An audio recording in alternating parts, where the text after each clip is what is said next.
Bună, dragii mei, bine ați venit, bine ați revenit. Sunt Meme și ca de fiecare dată înainte de a începe, vă reamintesc cât de minunați și de puternici sunteți. Astăzi vorbim pe scurt despre energia la nivel de potențial pentru perioada următoare, pentru ziua următoare, pentru acel moment în care te interesează să afli informații utile.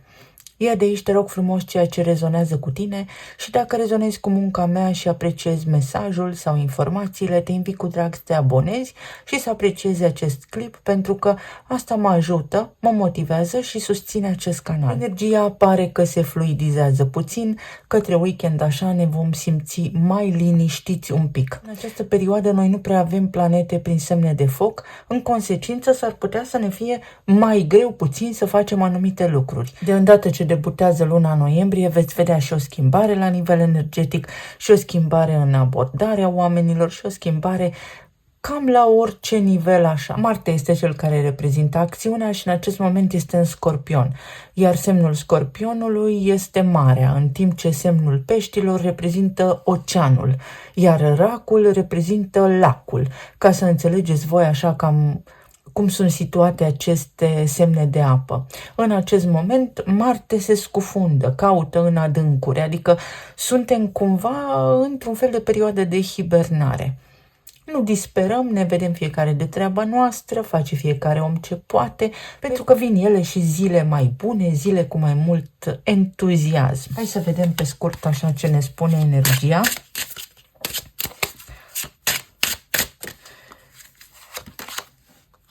Iar mesajul este unul foarte frumos. Ia-ți monștri de coadă. Practic, nici măcar nu merită să acorzi un minim de importanță unor lucruri astăzi care în mod normal te-ar enerva. Intră puțin în hibernare. Practic, pune ziua pe pauză. Știu, avem de făcut niște lucruri, ne agităm, avem diverse lucruri care ne stresează sau diverse lucruri, proiecte pe care trebuie să le finalizăm. Facem lucrurile încet, încet, pentru că până la urmă ajung la completare, ajung la finalitate. Uite, aici îl avem pe Saturn, care este în retrogradare acum în Pești. Își va relua mersul direct la sfârșit de lună noiembrie și lucrurile vor începe să fie un pic mai clare. Ce îmi spune această ilustrație, coroborat cu mesajul și cu tiparul care ne învăluie în acest moment, este faptul că până în luna februarie trebuie să finalizăm niște lucruri. Pur și simplu să încheiem ce trebuie încheiat, să devenim conștienți, să fim atenți la ceea ce se întâmplă în viața noastră, să observăm tiparele în tot ceea ce este, în tot ceea ce există. Va fi important să fim pregătiți. Ne pregătim pentru ceva. Și grădina inimii. Pentru unii s-ar putea să fie ceva ce se clarifică pe zona relațiilor de iubire. Pentru alții dintre voi poate fi vorba despre un parteneriat, nu în modul tradițional pe care îl cunoaștem cu toții, ci mai degrabă la nivel de rezonanță. Odată cu intrarea lui Saturn și Neptun în Berbec, se deschide o nouă paradigmă, o nouă viață, o nouă lume, o nouă formă de a face lucrurile. Și cam toată lumea va fi nevoie să își confrunte umbra. Asta face Pluton în Vărsător acum. Curăță umbra, te confruntă cu umbra ta. Fie că îți place, fie că nu, s-ar putea să te vezi în oglindă, în diferite situații, în diferiți oameni, tocmai pentru a te curăța. Pluton nu ne distruge, el ne transformă, ne regenerează. Chiar dacă distruge ceva, precum buldozerul, vine și cu materiale de construcție, adică ai și o alternativă să te regenerezi sau să te refaci după o situație, după o relație.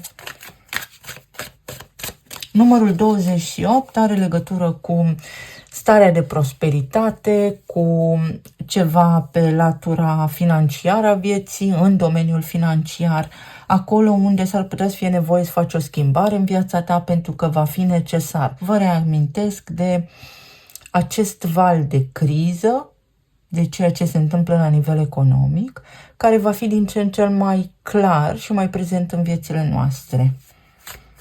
Încercați să nu risipiți. Persoană de foc, uite că vorbeam despre foc mai devreme, încredere mai multă, viziune mai amplă asupra lucrurilor. În această perioadă, în această zi de vineri, în această zi de joi, indiferent de momentul în care te uiți la înregistrarea aceasta, lucrurile vor deveni mai clare sau prin aceste mesaje vei putea căpăta mai multă claritate într-o anumită privință. Ai legătură cu niște oameni, ești implicat în niște proiecte, în niște activități, în niște situații unde ai nevoie de claritate sau este neapărat nevoie să clarifici anumite situații, pentru că altfel vei rămâne fără timp, vei rămâne fără șansă. Este o perioadă ca o pâlnie, plină de șanse pentru toată lumea, dar pe măsură ce avansăm, ce trece timpul, șansele devin din ce în ce mai puține, până în momentul în care nu mai avem nimic de făcut decât să acceptăm situația creată și viața pe care o avem. Hai să vedem.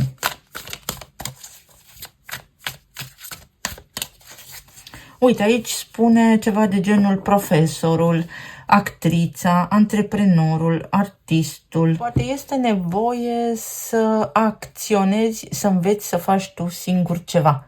Tu singur. Nevoie de o schimbare și să aloci un timp, să dedici un timp pentru a te îmbunătăți. Indiferent de vârsta pe care o ai, nu se știe niciodată cine are nevoie de sfatul tău și cum tu te poți transforma într-un profesor pentru ceilalți. Temperanța, o zi mai liniștită, 3 de spade, fără să disperăm, asul de monede, pentru că, uite, iese soarele, nu avem noi energie de foc, dar avem alternative, 6 de bâte și 7 de monede. Spre ziua de duminică, cumva îți revii ca stare. În perioada ce urmează, mâine sau când te uiți la înregistrare, poți încheia ceva. Ori pur și simplu îți iei bagajele și pleci, practic, să zicem că la locul de muncă închei activitatea, o scurtezi și îți iei jumătate de zi liberă, ori este nevoie să finalizezi acolo ceva. Pe zona de relații este o perioadă în care toată lumea se înțelege din ce în ce mai bine cu toată lumea sau ar fi indicat să identifici umbra din relația ta pentru că va fi nevoie. În perioada ce urmează, cu siguranță, multe dintre relațiile construite pe structura tradițională vor fi trecute așa printr-o sită. Intrăm într-un proces de cernere pentru a deveni fiecare dintre noi mai autentici și îndrăznesc să spun că vor rezista în timp acele relații care au o destinație comună, acei oameni care se vor iubi prin a se elibera. Gelozia, posesivitatea, toate aceste lucruri nu vor mai fi de actualitate. Nu mai putem funcționa ca în trecut. Cu cât te iubesc mai mult, cu atât te las mai liber să fii autentic și să fii tu însuți sau însăți. Acesta va fi modelul în viitor, de când vom începe să îl aplicăm, fiecare după caz. În cazul în care se ajunge la vreun conflict, atunci va bubui relația respectivă, va fi nevoie să stați de vorbă, să clarificați lucrurile pentru a putea conviețui împreună. Oamenii vor deveni mai maturi, mai înțelepți, mai autentici, mai sinceri unii cu ceilalți. Dar până acolo trebuie să se accepte și să se cunoască pe sine. Este greu, dar nu imposibil. Pentru alții dintre voi poate fi un prilej foarte bun de împăcare. Cineva face un prim pas. Este aici o persoană care nu este interesată să câștige o luptă, ci mai degrabă să netezească, să niveleze, să egaleze o discuție, o situație, să fie corectă.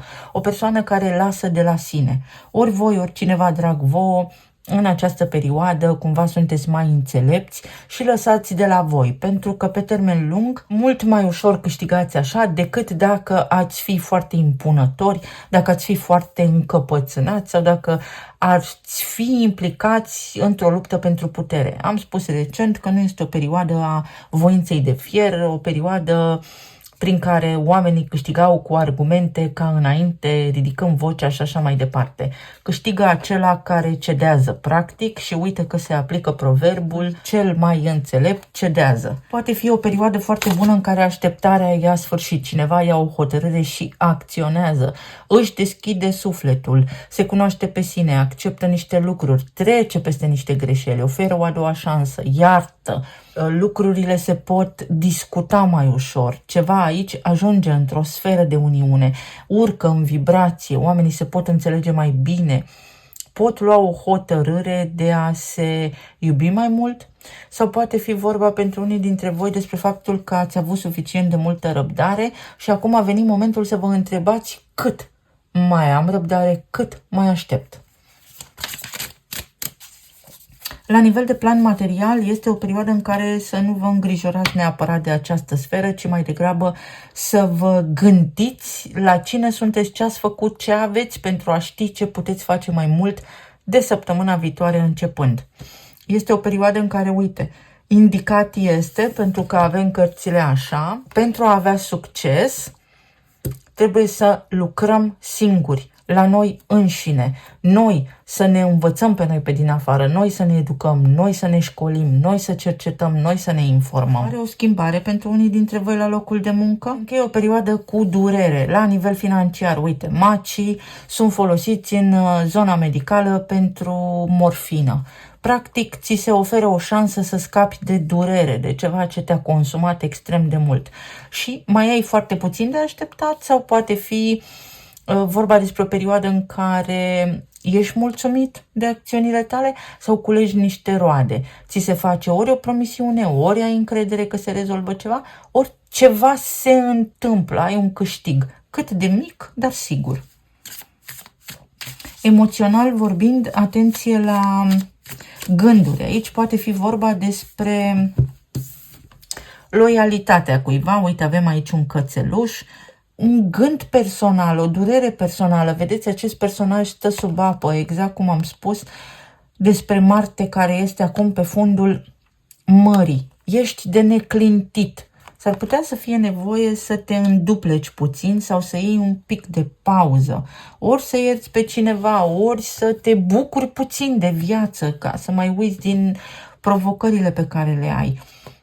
Ori să faci o schimbare de stil de viață, să faceți niște investigații, să cercetați ceva, pentru că a venit timpul, ați așteptat prea mult.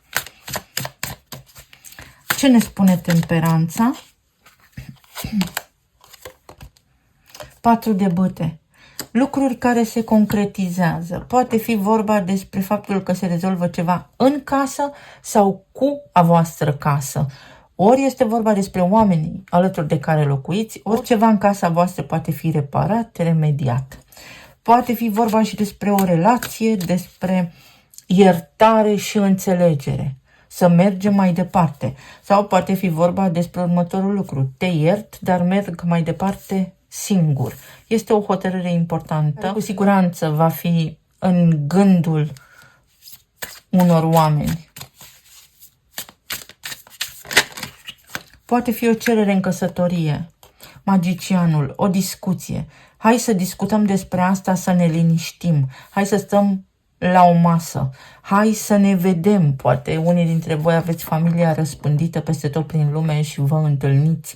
Să discutați despre ceva ce se împarte, despre ceva ce moșteniți, despre niște acte, despre relație, despre sentimente, dar trebuie vorbit autentic, oricât de tare ar putea să doară. Trebuie să confruntați ceva.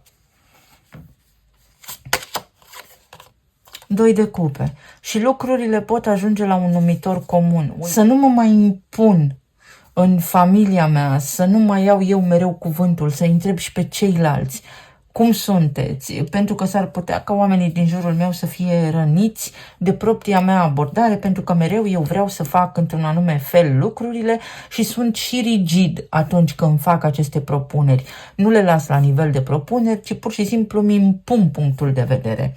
Poate fi și așa o situație.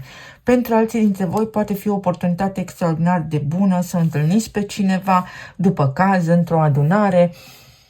într-o plimbare, să știți, sau atunci când voi sunteți ancorați în lucrurile pe care le faceți. Pentru alții dintre voi poate fi ceva legat de niște clienți mai mulți, crește numărul de clienți. Alții dintre voi puteți discuta acum, puteți bate palma, încheiați un parteneriat de afaceri, o colaborare, fel și fel de lucruri care sunt benefice pentru voi, dar pentru care, atenție, trebuie să fiți foarte, foarte corecți atunci când luați hotărârea de a le face. Mai este aici o perioadă de odihnă.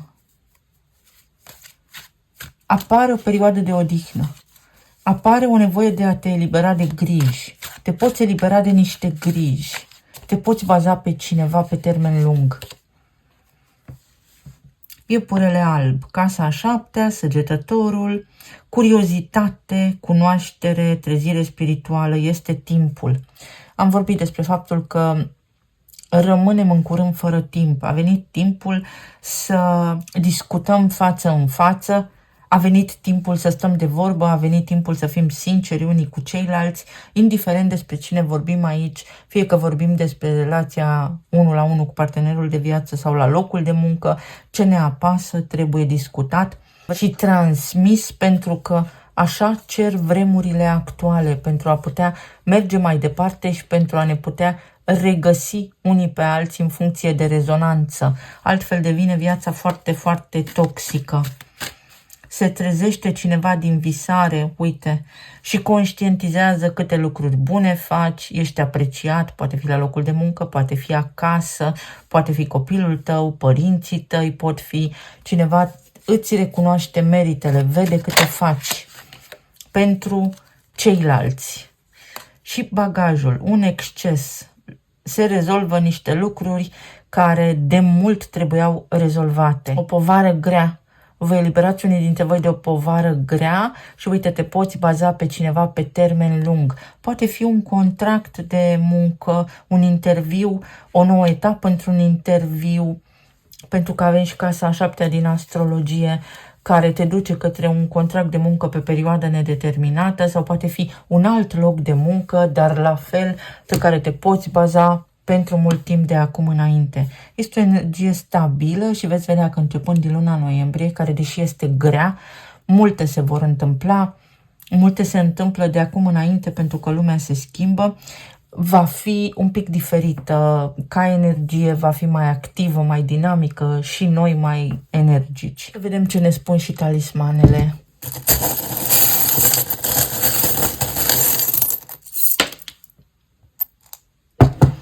Un răspuns sau un document important sau o soluție finală sau o discuție, ceva trebuie despachetat, ceva trebuie explicat, lămurit.